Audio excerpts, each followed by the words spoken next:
Start करते हैं macro economics policies की जो प्रैक्टिकल सम्स है गए उसके बारे में। जो कि प्रैक्टिकल सम्स 2022 में भी नहीं पूछे गए थे, ना 2019 में पूछे गए थे। 2018-17 उसके पहले के जितने भी पेपर है वो सब उस समय प्रैक्टिकल क्वेश्चन पूछे गए थे। 2019 में नहीं पूछे हैं। 2020 और 21 में तो सेमेस्टर नंबर 4 की एंड सेमेस्टर एग्ज़ाम ही नहीं हुई थी, ऑनलाइन भी नहीं हुई थी। और 2022 में हुई थी जहाँ पे खाली यूनिट नंबर 1-2 था, पर उसमें प्रैक्टिकल क्वेश्चन नहीं पूछे थे। फिर भी 5 शहरों के अंदर है तो थोड़ा बहुत रिकॉल करते हैं हम लोग कि भाई अगर प्रैक्टिकल क्वेश्चन आता है तो किस तरीके से सोल्व करना है। ठीक है, 2018 का पेपर है, 25 अप्रैल 2018। क्वेश्चन नंबर 1-2 कहाँ पे भी प्रैक्टिकल नहीं है। क्वेश्चन नंबर 3 में प्रैक्टिकल है। क्या पूछा है? Calculate GNP defaulter. GNP defaulter तुम्हारे को फाइंड करना है। तो क्या करना है, your nominal GNP real GNP copy paste कर देना है और यहाँ पे जीएनपी डिफॉल्टर नाम का एक कॉलम बना देना है। अच्छा, सोल्व कैसे करोगे? तो nominal GNP divide by real GNP कर देना है, न मल्टीप्लाई बाय 100। ठीक है, वो क्या आएगा? जीएनपी डिफॉल्टर की फॉर्म है।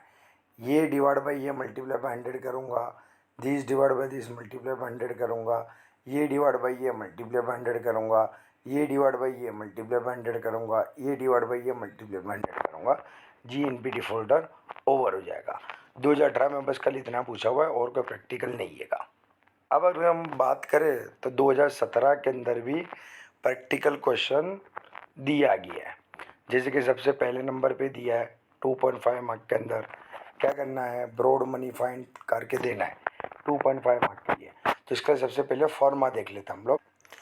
देखो फॉर्मा के अंदर क्या आता है, M1 आता है।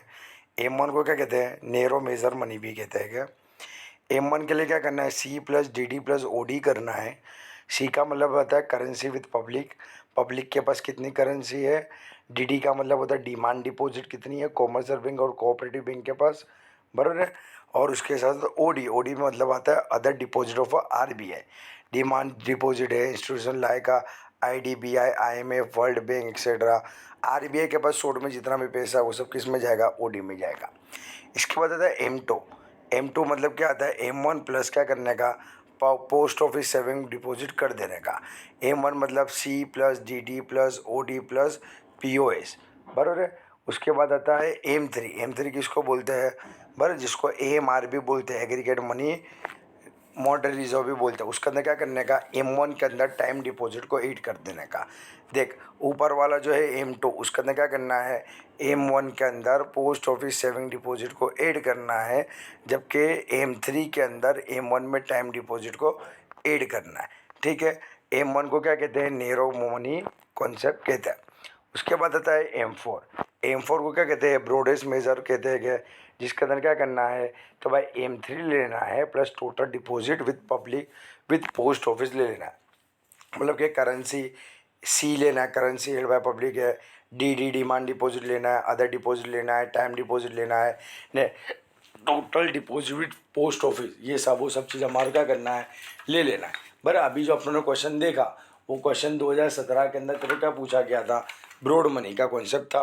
पर तो ब्रॉड मनी का क्वेश्चन तेरे को पूछा तो क्या करने का? ये सब फॉर्मा जो भी है, करेंसी हेल्ड विद पब्लिक है, DD है, OD है, डिमांड डिपॉजिट है, अदर डिपॉजिट है, टाइम डिपॉजिट है, net total deposit post office है, सब वो सब चीज़ों को हम लोग क्या कर देंगे?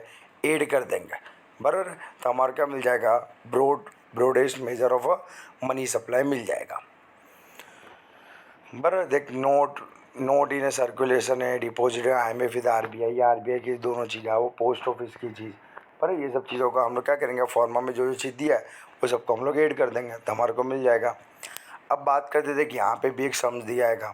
अब ये सम्स तुम्हारा क्या दिया है? Based on the following information given below find out the which country money has become a cheaper. कौन सी कंट्री की जो भी है वो मनी चीपर है, तो जिसका इन्फ्लेशन रेट ज़्यादा है वहाँ पे मनी का रेट कैसा होगा? कम होगा। कुछ करना नहीं, देख सीधा नहीं, सिंपल करना है। ये जैसा तेरे को टेबल दिया ना ऐसा कॉपी पेस्ट कर देने का। ये 1 2 3 4 5 6 और 7 सब कॉलम तेरे को कॉपी पेस्ट कर देना है। उसके बाद यहाँ पे क्या करना है? कंट्री X लिख देने का, बराबर। और कंट्री एक्स में 2 कॉलम बनाने के, जैसे यहाँ कैसा है, ये लोग ने लिखा हुआ है 2 कॉलम बनाए, तो ऐसा हम लोग बाजू में क्या करेंगे, कंट्री एक्स लिख देंगे और 2 कॉलम बना देंगे, कंट्री वाई लिख देंगे, 2 कॉलम बना देंगे। ठीक है, कंट्री एक्स लिख दिया, पहले नंबर का कॉलम का नाम लिख दूंगा आई, दूसरे नंबर के कॉलम का नाम लिख देंगे आई डब्ल्यू।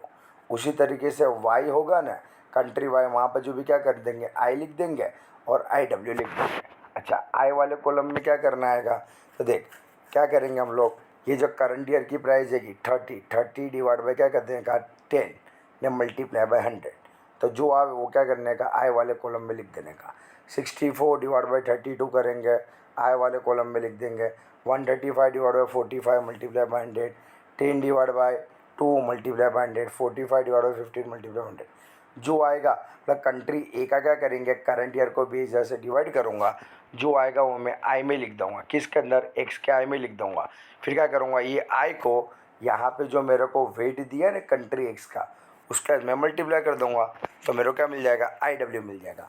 उसी तरीके से कंट्री वाई की ये वाली जो करंट ईयर की वैल्यू है, वो सिंगल को क्या करूँगा, इसके साथ डिवाइड करते जाऊँगा। 10 डिवाइड बाई 20 मल्टीप्लाई बाई 100, तो वाई का जो होगा ना, वाई के आई के अंदर में लिख दूँगा। नहीं, वही आई का जो आंसर आएगा उसको मैं क्या करूँगा, ये जो डब्ल्यू है ना वेट, उसका मैं मल्टीप्लाई कर दूँगा, तो आई डब्ल्यू आ जाएगा। ठीक है, अब क्या करना है, कंट्री एक्स का जो आई डब्ल्यू है वो आई डब्ल्यू का टोटल कर दो, कंट्री वाई का जो आई डब्ल्यू है उसका टोटल कर दो। इसके टोटल को क्या करना है, ये जो है वेट उससे डिवाइड कर देना है, कंट्री एक्स का आई डब्ल्यू को कंट्री एक्स के वो डब्ल्यू के से डिवाइड कर देना है डब्ल्यू के टोटल से, और कंट्री वाई का जो आई डब्ल्यू है उसको कंट्री वाई का जो भी है वेट उससे डिवाइड कर देना है वेट के टोटल से। अब देख लेने का जिसका इन्फ्लेशन रेट ज़्यादा है, बस जिसका रेट ज़्यादा है मतलब वहाँ पे कंट्री के अंदर क्या होगा, मनी कैसी होगी, चीपर होगी, पर वो हम लोग को कर देना है। उसके बाद यहाँ पे तेरे को आता है find out the rate of inflation. Inflation का रेट तेरे को ढूंढना है, तो इन्फ्लेशन के रेट में क्या करने का, लास्ट नंबर की जो वैल्यू तुम लोग को दी, लास्ट नंबर की वैल्यू जो दिएगी उसको डिवाइड किससे करना है, फर्स्ट नंबर की वैल्यू से डिवाइड। पहले क्या करना है, लास्ट नंबर की वैल्यू में से फर्स्ट नंबर की वैल्यू को माइनस कर देने का, मतलब कि 225 माइनस 100 कर देने का, और डिवाइड में भी क्या कर देने का, 100 कर देने का। उसी तरीके से 135 minus 100 divide by 100, 122 minus 100 divide by 100। अगर सपोज समझ लो कि 2012 की इन्फॉर्मेशन अगर हमारे को नहीं दिएगी, 2013 से दिएगी, तो क्या करूँगा, 225 divide by minus 175 divide by 175, 135 minus 110 divide by 110। मतलब पहले क्या करना है, लास्ट नंबर की वैल्यू में से फर्स्ट नंबर की वैल्यू जो हो ना उसको माइनस कर देने का, नहीं डिवाइड में भी फर्स्ट नंबर की वैल्यू को रखने का, बराबर, मल्टीप्लाई बाय 100 कर देने का। 122 अभी 2013 की इन्फॉर्मेशन, तो 122 माइनस 105 डिवाइड बाय 105 न मल्टीप्लाई बाय 100, तो इधर क्या मिल जाएगा, रेट ऑफ इन्फ्लेशन मिल जाएगा, बराबर है। देख उसी तरीके से 2016 के अंदर भी क्वेश्चन तुम लोग को पूछा गया है। ठीक है, अब देख 2016 के अंदर तेरे को क्या क्वेश्चन पूछा गया है, तो डिपॉजिट का पूछा गया है। देख जैसे कि यहाँ बाजू ऊपर भी सम्स है, यहाँ पे भी सम्स है, पहले छोटे वाले सम्स देख लेते हैं। देख क्या दिया है, if an initial deposit is 500 crore lead to creation of the total deposit of the ₹5,000 crore, find out the deposit multiple. अब डिपॉजिट मल्टीपल कैसे ढूंढने का, तो सीधा ने सिंपल हम लोग को करने का, क्या करने का, बड़े वाली वैल्यू कितनी है 5,000 है, तो 5,000 को ऊपर रख दो, डिवाइड में छोटे वाली वैल्यू को रख दे, 5,000 डिवाइड बाय 500, तो आंसर कितना है 10। 10 जो आंसर है वो डिपॉजिट मल्टीपल हो गया। अच्छा, डेरिवेटिव डिपॉजिट बोला, डेरिवेटिव डिपॉजिट में क्या करने का, बड़े वाली वैल्यू में से छोटे वाली वैल्यू को माइनस कर दे, 4,500 आंसर है वो डेरिवेटिव डिपॉजिट हो गया। सीधा ने सिंपल। डिपॉजिट मल्टीपल बोले ना, मल्टीपल, तो क्या करने का, बड़े वाली वैल्यू डिवाइड बाई छोटे वाली वैल्यू कर देने की। ने डेरिवेटिव डिपॉजिट बोले ना, तो बड़े वाली वैल्यू माइनस छोटे वाली वैल्यू कर देने की। डिपॉजिट मल्टीपल में दोनों का डिवाइड करने का, बड़ा डिवाइड बाई छोटा, ने डेरिवेटिव डिपॉजिट में दोनों का डिफरेंस निकालने का, बड़े वाली वैल्यू में से छोटे वाली वैल्यू को माइनस कर देने का। ठीक है, देख जीएनपी डिफॉल्टर के बारे में पूछा है, क्या बोला हुआ है, इन्फ्लेशन का रेट ढूंढ के, तो तभी अपन ने करा है उसी तरीके से 250 माइनस 100 डिवाइड बाय 100 बराबर है 605 माइनस 100 डिवाइड बाय 100 वो कर देने का। ठीक है, ये हिसाब से सोल्व करना है।